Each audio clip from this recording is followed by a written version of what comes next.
Olá, queridos! Bom dia, graça e paz! Seja bem-vindo a mais uma aula da Escola Bíblica Dominical. Hoje nós estaremos dando continuidade ao assunto que nós estamos estudando ao longo desse período, que é sobre a história eclesiástica. E hoje nós temos uma grande missão, que é falar sobre a vida na Igreja Antiga. Eu sou o professor Flávio Martins, sou professor da nossa querida classe de pré-adolescentes. E nós, dando prosseguimento ao que nós estamos estudando ao longo desse período, vamos falar sobre a vida na Igreja Antiga. A gente vai seguir um certo roteiro, tá ok? Para a gente poder acompanhar. A gente vai falar sobre a causa principal da perseguição imperial ao cristianismo. Também estaremos vendo a política geral do governo com relação aos cristãos. A gente vai falar sobre a vida na igreja. A gente vai também falar sobre como terminou a perseguição. E por último, nós vamos falar o que aconteceu com a igreja após o fim da perseguição. Ok? Então, para tanto, eu gostaria que você se acomodasse no seu sofá, na sua cadeira, onde você estiver. E eu quero te convidar a viajar um pouquinho no tempo, para falarmos um pouquinho sobre essa história. E ao falar dessa história, eu pesquisei um pouco sobre um dos grandes protagonistas da história de hoje, que é o imperador Constantino. E eu achei interessantíssimo o que eu descobri sobre o nome dele. Em latim, é Flávios Valérios Constantinos. Eu achei muito interessante isso. Por quê? Porque no nome dele tem Flávio e Valéria, que são nomes desse casal maravilhoso aí. Não é? Bem, mas isso acho que só eu achei, né? Mas vamos ao que interessa, não é sobre isso que eu vim falar aqui com vocês. A gente veio falar sobre a vida na Igreja Antiga. E para a gente se situar um pouquinho, a gente tem que falar que o cristianismo estava sendo, nesse momento, muito perseguido. E dois fatos contribuíram para aumentar a oposição contra ele. O primeiro que a gente vai ver é que o seu crescimento a despeito da repressão, ou seja, quanto mais o cristianismo era perseguido, mais ele crescia. O segundo, ou melhor, passar aqui, voltar. O segundo, suas principais reuniões, como a ceia do Senhor, eram realizadas às portas fechadas. A igreja parecia aos olhos do governo uma perigosa arma secreta que crescia assustadoramente. Ou seja, isso causava um certo desconforto ao governo. Por quê? Por suas reuniões secretas, por um povo que, por mais que era perseguido, ele crescia ainda assim.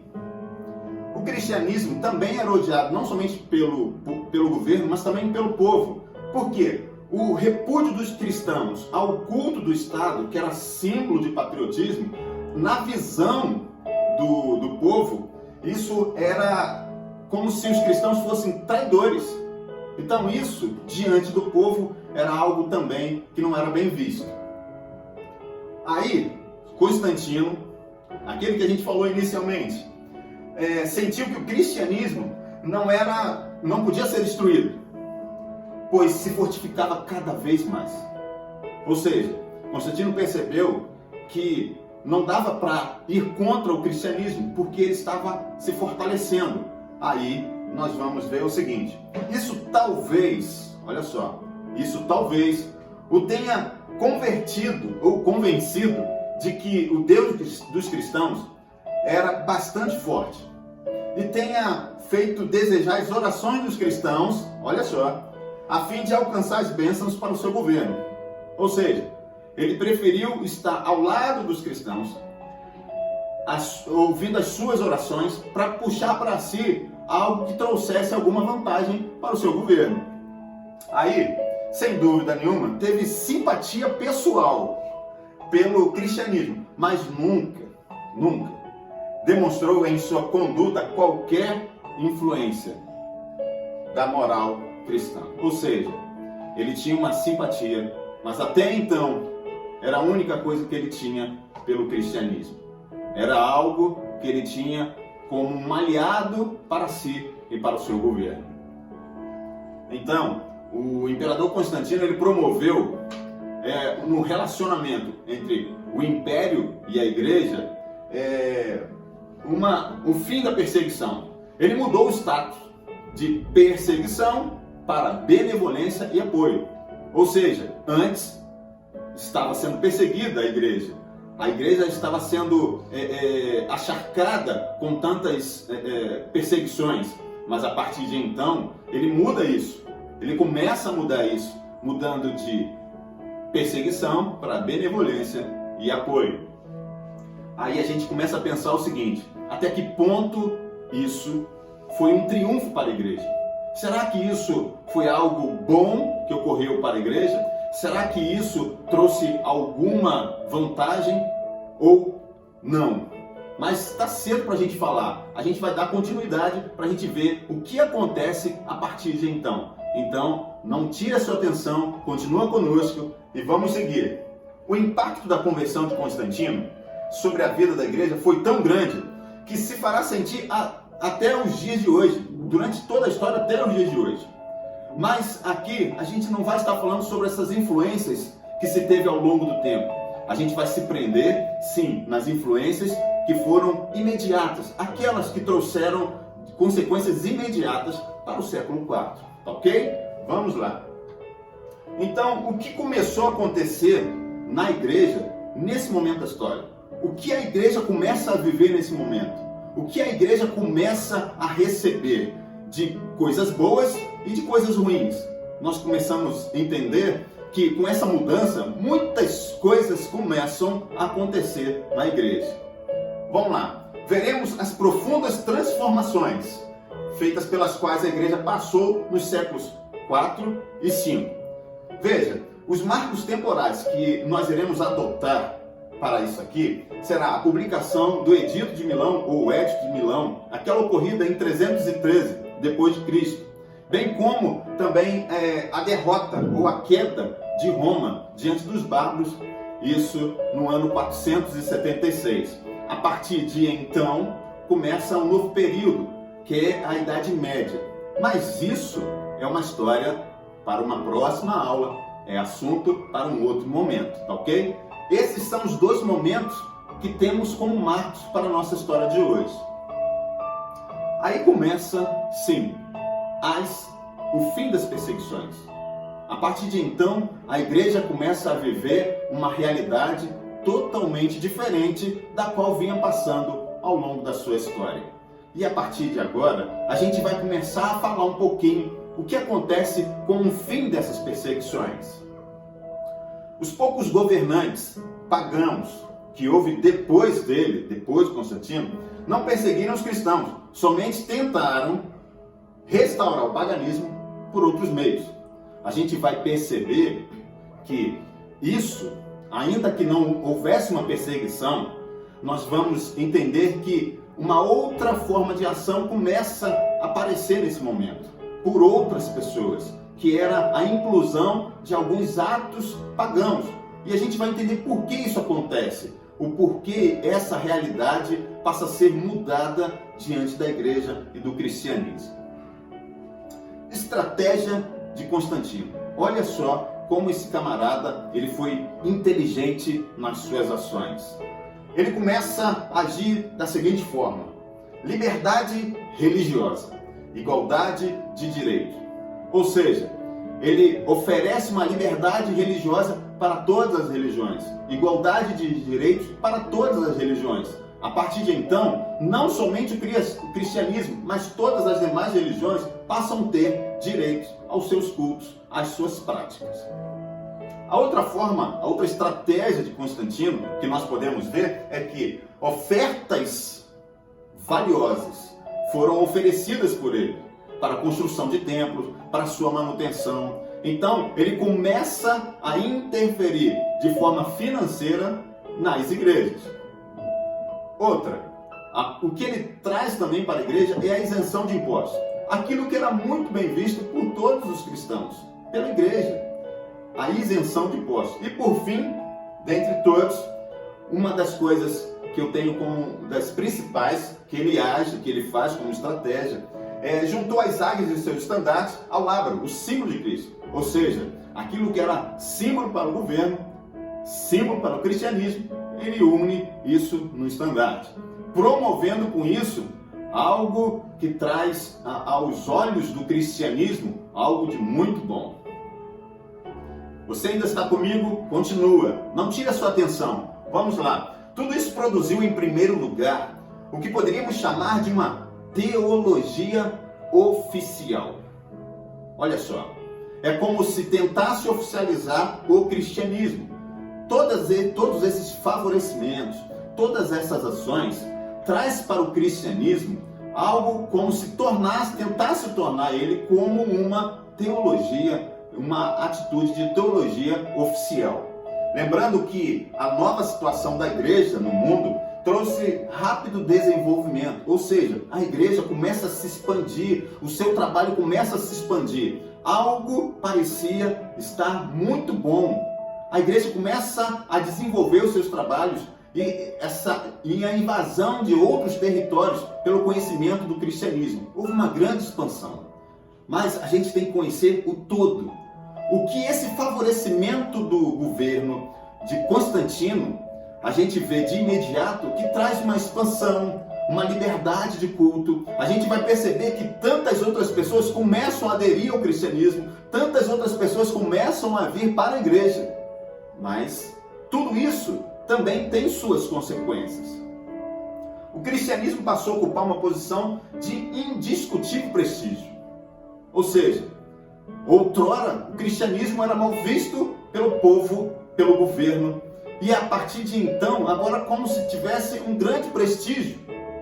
E quando a gente fala um pouquinho sobre isso, vale ressaltar que no tempo de hoje, muitas vezes acontece disso.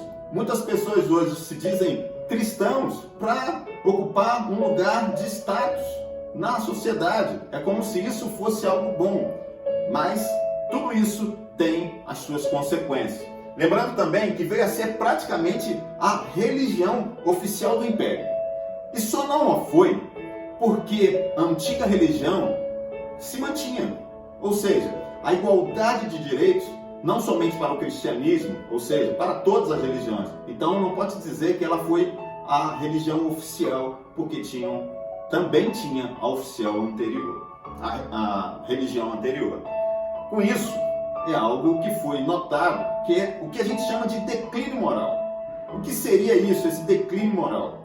Diante da facilidade que se tinha de adentrar ao cristianismo, de ter a sua vida entregue em prol de uma causa que outrora era perseguida, mas que hoje é apoiada pelo império, pelo governo, trouxe muitas pessoas, diversas pessoas. Pessoas essas que vêm para o cristianismo não com uma convicção, não com uma conversão verdadeira, mas levando para o cristianismo tudo aquilo que ele tinha como bagagem. E o que acontece? A entrada de multidões nas igrejas tornava difícil para elas manter a vigilância e o escrúpulo necessários ao preparo e exame cuidadoso dos candidatos, como sempre tinham feito. Ou seja, muitas pessoas estavam entrando na igreja, muitas pessoas estavam aderindo ao cristianismo, e não era possível mais saber, dentre essas pessoas, quem de fato estava disposto a negar toda a sua vida e seguir uma nova conduta diante de Deus, seguindo todos os ritos que nós vemos que quando nós seguimos a Cristo, quando nós abandonamos a nossa antiga vida, todos os nossos delitos, tudo aquilo que a gente fazia de errado, passamos a fazer de forma diferente. E isso a igreja passou a não conseguir enxergar mais como um todo. Vale ressaltar que a maioria das pessoas que entravam para a igreja era, na verdade, pagã, gente de vida reprovável. Como eu disse, muitas pessoas levam para a igreja, inclusive, as suas práticas pagãs. Se convertiam ao cristianismo, porém, não largavam muitas das vezes as suas práticas. Práticas essas religiosas, bem como práticas da sua vida cotidiana, atos morais. E para enfrentar tudo isso, a igreja precisou tomar uma atitude. Alguma coisa precisava ser feita. Muitas pessoas entravam na igreja, muitas pessoas levavam para dentro da igreja as suas práticas. E o que a igreja deve fazer? A igreja desenvolveu uma disciplina, isto é, seu método de tratar as ofensas contra a moral, etc. Então a igreja se viu obrigada a ter que adotar algum método de disciplina para inibir, coibir ou eliminar todas essas práticas que não tinham a ver com o cristianismo. Pois bem, o que aconteceu? Para certos atos julgados imorais, olha só, havia penas severas. Isso era um julgamento que era feito. Para ofensas menores, havia penitência, tais como confissões públicas, jejuns e orações. E para as falhas mais graves, havia a excomunhão, ou seja, aquela pessoa era tirada do meio deles. Então, foi um método que a igreja criou para tentar inibir, ou como eu disse, coibir as ações praticadas por muitas dessas pessoas que estavam adentrando a igreja. No entanto, as pessoas só eram instruídas quanto aos deveres da vida cristã depois de entrarem para a vida, e não antes. Ou seja, como acontece muitas vezes hoje, muitas pessoas chegavam ao cristianismo, adentravam o cristianismo, a igreja, mas levando toda a sua bagagem de práticas pagãs, mundanas, todas as suas práticas morais, as suas condutas eram levadas para a igreja. E depois disso, elas eram instruídas, como hoje acontece nas igrejas. Muitas pessoas adentram a igreja e antes mesmo de se converterem, começam a conviver dentro da igreja, e isso leva aos olhos de muitas pessoas de fora uma conduta que não condiz com a realidade de uma vida cristã. Mas após a sua entrada, como nós temos hoje, somos instruídos, somos orientados de acordo com os deveres de um verdadeiro cristão. Pois bem, a partir de então, não é que nasça, mas acontece algo muito importante na igreja: o monaquismo ou o monasticismo. O que viria a ser isso?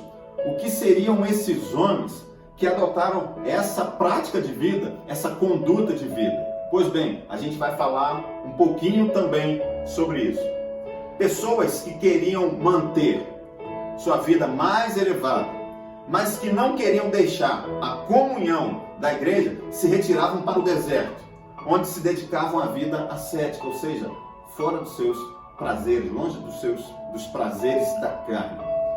Muitas pessoas que naquele momento tinham se convertido ao cristianismo ou estavam já no cristianismo e tinham dentro de si um desejo de ter a sua vida santificada, longe de todas aquelas coisas do mundo, ou que a igreja muitas vezes tinha se envolvido nas coisas da vida cotidiana. Tais pessoas queriam não perder a sua fé, não perder a sua salvação, então elas procuravam estar no deserto, num lugar afastado, onde pudesse ali sim exercer uma vida mais santa diante de Deus. Foi assim que surgiu uma forma de vida que estava destinada, veja bem, a se tornar uma das mais poderosas forças na história da cristandade, o monaquismo.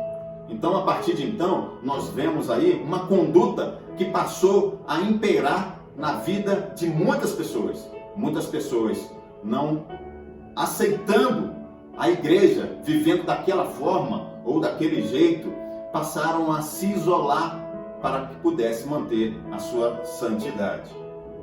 Para muitos cristãos na época, o fato do imperador se declarar cristão e que agora era mais fácil ser cristão, não era uma bênção, mas o começo de uma grande apostasia. Ou seja, nós vemos que a igreja saíra de um processo de perseguição, de mortes, onde pessoas, ao declarar a sua fé, faziam com que a sua vida estivesse à deriva. Literalmente poderiam morrer ao se declarar cristãos.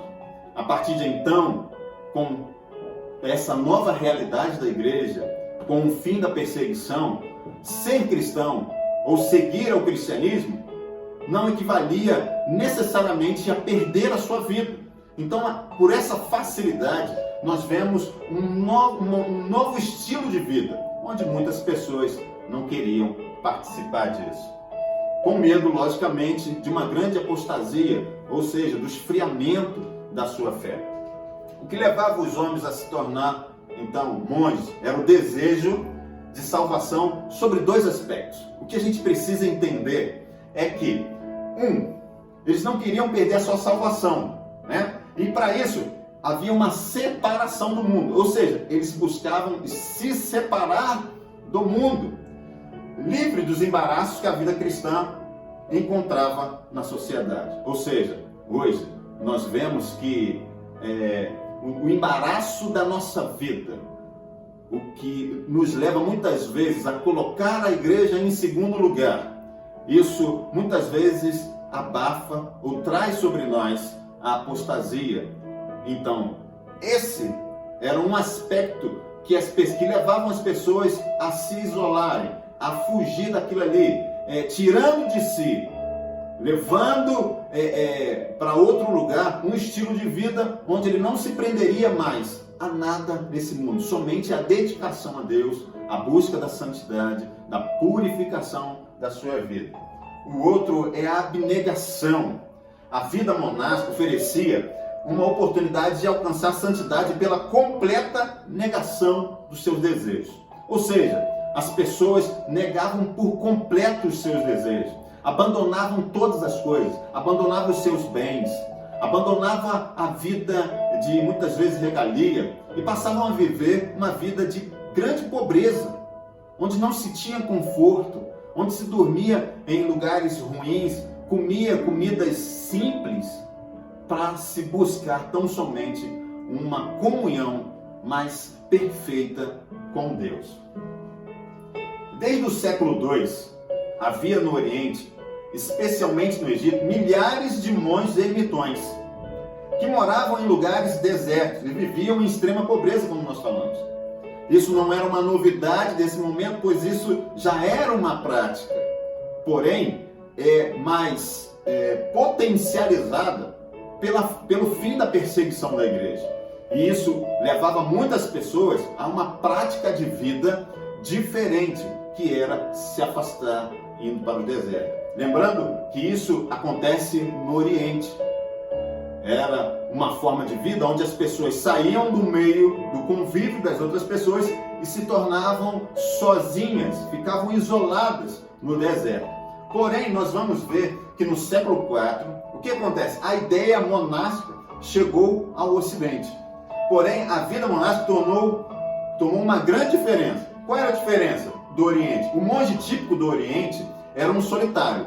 Já no Ocidente, ele era membro de uma comunidade.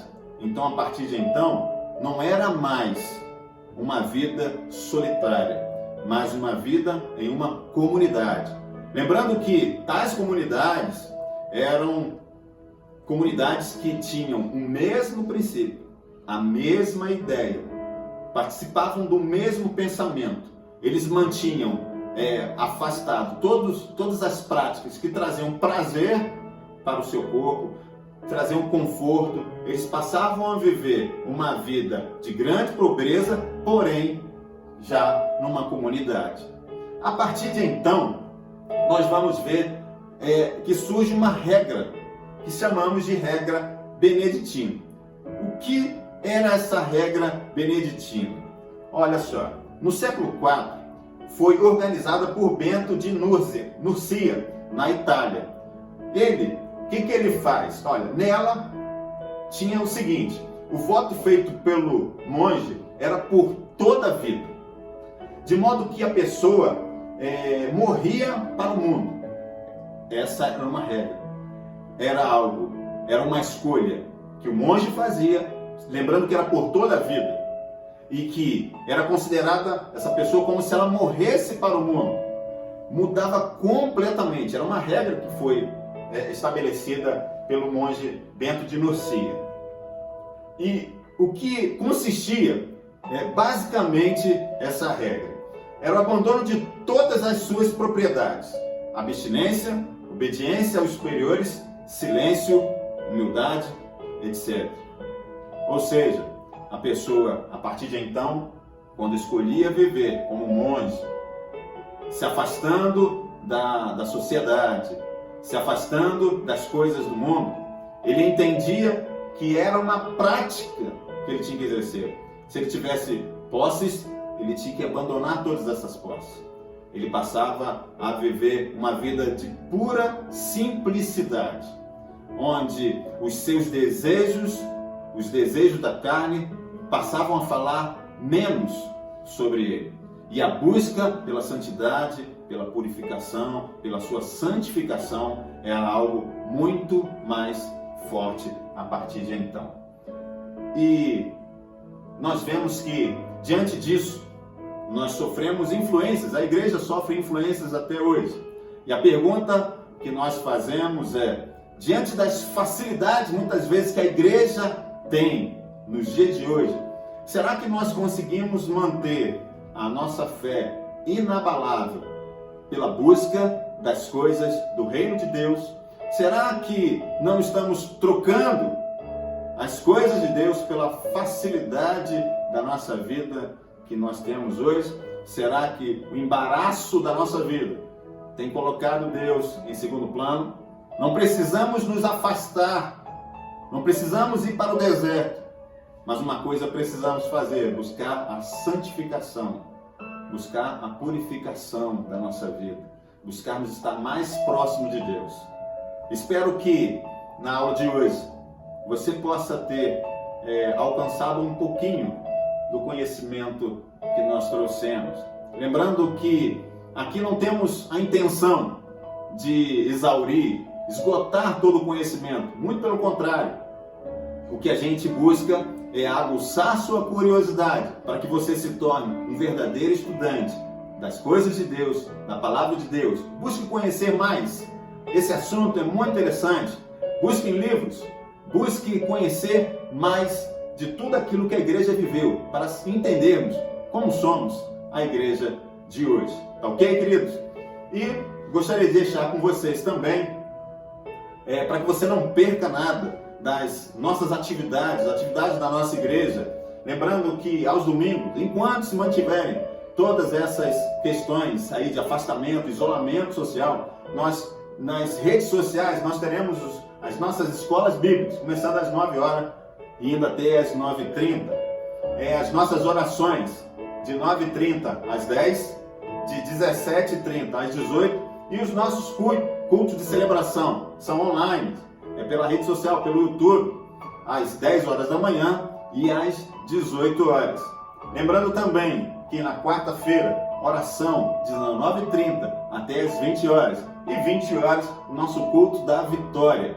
E para que você não perca nada, nós estamos tendo com o nosso pastor Marcos live de oração de segunda a sexta. São 2 momentos no dia, às 8 horas da manhã e às 20 horas. Tem sido uma bênção. Se você não participa dessas lives de oração, participe.